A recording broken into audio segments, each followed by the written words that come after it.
बस स्टँडाचेर एक वर मनशाक कसली ना कसली तरी आवड आसताच. म्हाका प्रवेशाची खूब आवड. बस स्टँड आनी बसींतल्यान प्रवेश हाचे नातें म्हजे कडेन ल्हानपणा सावन.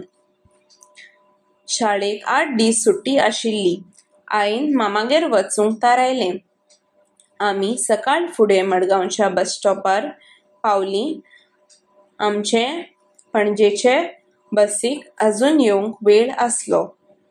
आईन कावंटरार वचून तिकेट काडली आनी हांव थंयच सोप्यार बसलो. बस स्टँडार खूब गर्दी. दुसऱ्या दुसऱ्या बेसाचे आनी रंगाचे लोक हांगा दिश्टी पडटाले.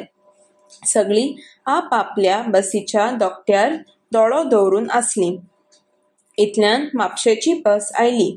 सकयल कितें आसा कोणाक धक्को दिलो, कोणाच्या पांय दिवन जोतें तुटयलें, कोणाची पोती फुटली आनी सामान भायर पडलें हें कोणाक कांयच पडूंक ना.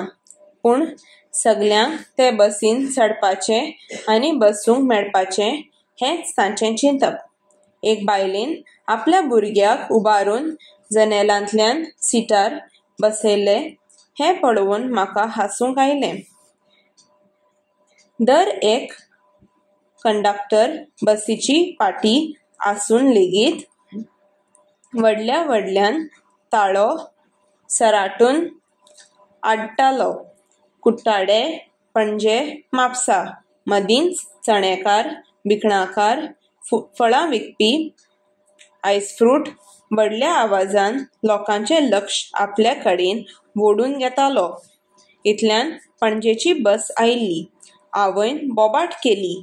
हांव उठून धांवलो आनी एसी बसीन तिकेट नंबराचे प्रमाणें सिटार बसलो.